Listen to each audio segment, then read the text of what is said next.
Halo Prime People, gue Christian, ketemu lagi di Prime Talk. Kali ini gue ada di tasting room di kawasan Asta SCBD. Dan sekarang gue lagi sama seseorang one and only senior sommelier di Jakarta, Bapak Sat Togu Nayanggolan. Mungkin bisa dikenalin lagi bro kepada kawan-kawan kita di luar sana. Oke. Silakan. Hi everyone, my name is Sahab, lengkapnya Togu Nayanggolan. At the moment saya in charge sebagai head sommelier-nya Kilo Kitchen Jakarta. Dan starting this year juga saya ditunjuk untuk menjadi presiden Asosiasi Sommelier di Indonesia. So yeah, let's work on it. Oke, nah gue ada pertanyaan ini bro, mungkin boleh sedikit dijelaskan, nggak dijelaskan sih, mungkin diceritakan perjalanan karir F&B-nya sebelum menjadi seorang senior sommelier yang dikenal seantero Indonesia gitu. Oke, tapi sambil tuang dulu. Boleh. Will be good ya. Jadi lebih lancar ngomongnya. Oke, basically gue itu anak bangket. So I start my career as a banquet deli worker, terus mulailah jadi anak bangket karena diangkat jadi staff, dan gue mulai banyak mengenal real alcoholic beverage memang justru di bangket. Jadi kebetulan saat itu it's a good moment for me. Banyak event-event yang selalu meng-highlight banyak minuman beralkohol, starting from general beer, spirit, single malt, sampai bahkan wine dan sparkling wine. Dan sebenarnya itu masih jauh banget turning point-nya sampai gua memutuskan untuk fokus di wine itu sendiri. Karena by the time, karena itu masih 2004 so ya 10 years ago. Terus sering berjalan waktu gua keep working in a restaurant sampai suatu hari yang menjadi turning point-nya ketika gua jadi server atau waiter di Riva Restoran. Oke. Disitulah gue mulai lebih memperdalam tentang pertama pengenalan makanan Prancis plus wine yang cocok dengan makanan-makanan tersebut. Sorry, tapi itu semua tempatnya biasanya di Jakarta semua ya? Yes, semuanya masih based di Jakarta. Gue belum pernah kerja tempat lain sih. Oke, terusin. And then sejak itu juga itu starting 09-010 lah. Gue mulai join Indonesia Sommelier Association. Gue banyak belajar, banyak ketemu orang, mulai sering banyak menghadiri acara wine tasting dan masterclass. Dan otomatis outputnya gue ikut kompetisi. Nah di kompetisi itulah yang merupakan jadi wahana gue untuk mengetahui sampai sedalam apa pengetahuan gue tentang wine, dan how gue bisa output menjadi seperti yang sekarang ini, karena memang gue eager banget untuk belajar wine. Dan dimana gue ngelihat saat itu belum ada wine sommelier, mungkin it's early years lah. Saat itu orang paling kalau wine ya udah larinya ke anak bar atau bar captain or bar supervisor. Somehow mungkin starting supervisor di floor yang mulai berani untuk handle wine, komunikasi ke customer. Dan setelah gua harus berjibaku 4 tahun dari starting 2010 itu my first competition, barulah akhirnya gue bisa jadi best sommelier di Indonesia. Dan bagi gua itu turning point kedua, sehingga gue sekarang bisa ada di posisi sekarang ini. Gue udah cukup malang melintang. Selain dari hotel, gue pernah ke independent outlet juga, it's a big group. Terus gue pernah di importir sebagai brand manager, pernah bantu di distributor di daerah Jawa Barat juga. Jadi gue daily base di Bandung, mengenal habit dan how they consume the alcohol dengan totally different way compare sama yang orang di Jakarta yang we can say lebih well educated, lebih mature, dan lebih more consume. Kemudian one day setelah 2020-an, 2022 kalau nggak salah, balik Jakarta, and then kembali lagi back to the floor. Gue balik ke hotel, terus sempat pindah-pindah berapa kali, sehingga gue sekarang merasa cukup nyaman di Kilo Kitchen ini. Tetap kembali ke jalurnya gitu. Kembali ke jalurnya, karena ternyata gue pikir the only way buat mengasah dan bikin lu stabil di dunianya itu you should be keep communicate and ya kontak sama orang-orang di bidangnya dan harus selalu diasah hari demi hari. Tanpa itu it's gonna be the different way yang bisa kita dapetin sebagai result nantinya. Kayak gitu. So jadi dari day one sampai on top itu kira-kira totalnya berapa tahun sih? Yeah, I start on 2000. Yeah, I would say my first competition 2010. Sekarang 2025 awal. Gue mulai suka wine justru dari 2001. Tapi berangkat dengan ketidakmengertian, tidak ada yang guide. Semuanya jadi ya sesuai dengan pemahaman belaka yang sebenarnya salah besar. Which is pertama kali gue minum wine waktu gue masih job training tuh far away sebelum tahun 2000. Ada di satu hotel tempat gue training itu ada semacam selasar yang mana dimanfaatin sama orang yang lagi ceritanya mau launching satu brand. It's a South African wines. Terus setelah itu hari berselang besokannya gue ngeliat udah dirapiin tapi masih ada beberapa struktur event yang masih stay di situ kan. Gue ngeliat ada setengah botol wine tuh. Penisirin dong. Akhirnya pas gue cek, masih ada botolnya. Udah tak bawa pulang ke apartemen. Karena kan sama anak-anak training lainnya kan. Begitu gue minum, kok rasanya gini amat. Udah gini pakai amat. Dan ya setelah berapa tahun berselang, gue baru paham bahwa itu ternyata wine rusak. Makanya nggak diminum sama mereka. So it's malah 3/4 botol kali. Dan ya it's a bad experience yang pertama kali gue dapetin dari wine. Cuman karena ya rasa ingin tahu ini tinggi, ditambah lagi ada semangat yang berbeda ketika lu di restoran bisa jualan wine ke tamu dengan segala ketidaktahuan lu, dengan segala kesoktahuan lu. Yang kadang lu ketemu tamu yang ngerti tapi ya udahlah, yang penting apapun itu yang lu bilang ya udah gue ya aja. Atau ada yang memang jadinya kita diajak debat sama tamu, diajak diskusi lah.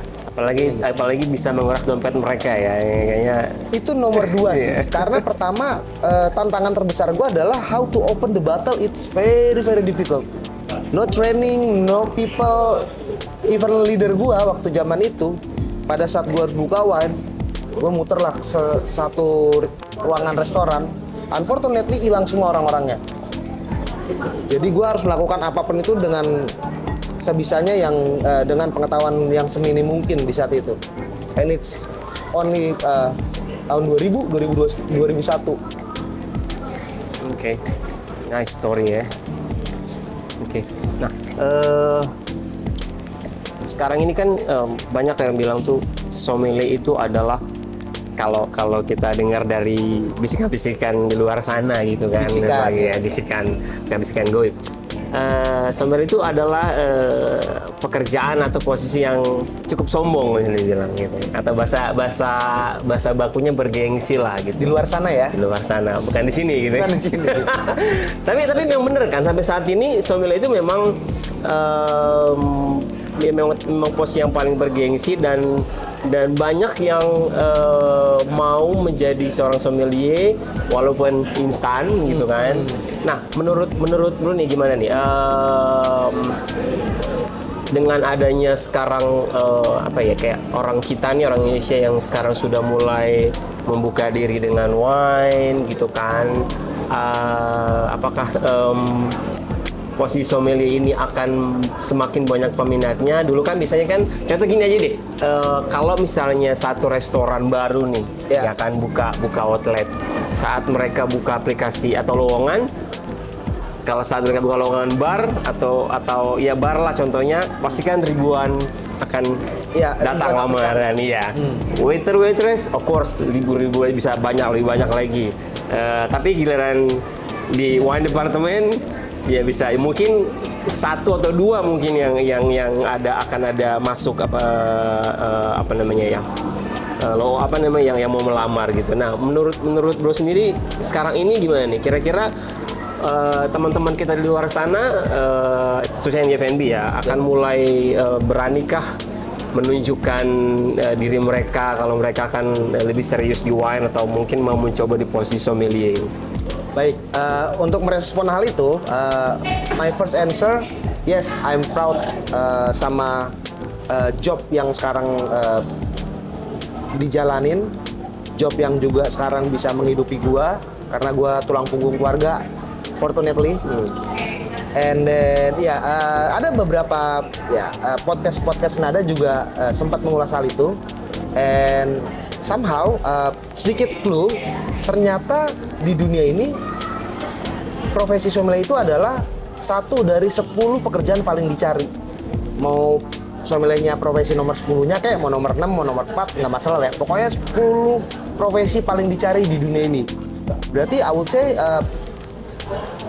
kalau dicari karena ya antara keterbatasan, ketidakadaan, atau ada banyak tapi kualifikasinya tidak sesuai dengan yang diinginkan yang mau mempekerjakan. In other way seperti itu. Nah makanya sebenarnya balik lagi kenapa gue mulai ngambil jalur mau pengen jadi sommelier dengan mengikuti jalur kompetisi. Karena gue ngeliat itu satu peluang emas. Nggak banyak orang suka belajar wine. Kalau minum sih banyak yang doyan minum. Tapi untuk pelajaran wine itu males. Kenapa? Yang dipelajari itu filosofi, hukum, geologi, history. Bahkan sampai hal-hal yang nggak kepikiran sama kita ternyata itu harus dipelajarin dan damn, malas amat pelajaran ini ya. Tapi kalau ngomongin koktail mungkin terdengarnya lebih menarik. Terutama keren lah kita masih muda ya kan. gitu. Wih, koktail lu trak sek. Distract ke cewek attention lah gitu. Dan profesi itu bagi gua saat itu ya, anjir cowok banget ini. Tapi ternyata ya seiring berjalannya waktu semakin banyak wawasan yang gua dapatin juga, I'm sure that ini lebih cowok dari cowok. Anyway, just intermezzo. And somehow karena sedikitnya orang itu, apabila gue menangkap itu sebagai suatu hal yang positif, gue pasti akan punya motivasi yang lebih besar. Dan itu bikin gue gigih banget saat itu. Gue harus sampai 4 tahun ikut kompetisi baru jadi best sommelier di Indonesia. Bahkan gue sempat di PHP-in sama mimpi gue, yang ternyata begitu gue mimpi, 2 hari kemudian kompetisi dan gue tetap nggak menang juga. And itu damn, ini yang jahat siapa sih? Ya saat itu nggak ngerti lah. Tapi setahun kemudian baru kayak semacam bernazar, kalau tahun ini nggak dapet juga, kayaknya gue harus alih profesi. Saya tuh udah sempat di persimpangan tuh. Ini nggak bener nih kalau masa ikut kompetisi terus kita belajar, karena yang lu belajar A, ujian soalnya B, tahun depan lu belajar B, ujian soalnya keluar C, dan gitu terus. Artinya saking luasnya ilmu itu ya kita harus tetap menggali, kita harus tetap belajar dan memperdalam apa yang sudah kita miliki kan. Tapi ya what you sow is what you reap. Nah sekarang gue harus sadarin bahwa karena kegigihan gue di sekian belas tahun yang lalu itu, dan semakin banyak orang yang nggak gigih juga memilih jalur lain yang mungkin bagi mereka lebih interesting atau lebih mudah, ya akhirnya ya sommelier jadi profesi nomor 10 di dunia ini. And sebenarnya kalau kita ngeliat teman-teman, bukan teman-teman ya, orang-orang yang bisa jadi karena orang tuanya sanggup, mereka berkuliah di luar negeri, habit itu secara tidak sengaja mereka mulai jadi budaya ketika mereka harus berbaur dengan lingkungannya. And luckily ketika mereka balik, budaya itu tetap mereka bawa ke sini. Dan ya cukup interesting karena ya dulu ngeliat anak muda mau muter gelas wine itu ampun-ampunan susahnya. Dan bahkan stigmanya, oh itu minuman orang tua, kakek-kakek, nenek-nenek ya kan. Which is enggak banget.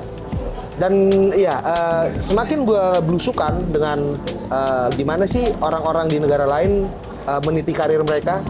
Ada yang sudah mulai belajar wine dari event mereka masih umur belasan tahun. Ya, kita nggak ngomongin Eropa, masih di sekitaran Asia dan so it's about culture dan bagaimana mereka dibuild sama ya lingkungannya. Dan ya bagi yang mengerti mau diarahin ya diarahkan now. Kalau menurut gue sih kayak gitu sih. Okay. Well, thanks for sharing your story. Semoga dengan ini akan semakin membuka mata para teman-teman kita di luar sana untuk lebih pede lagi dan keluar dari persembunyian mereka. Persembunyiannya ya, benar. Oke, sekali lagi terima kasih untuk sharing, bro. Best of luck for your career. Cheers. For good health for 2025. Oke.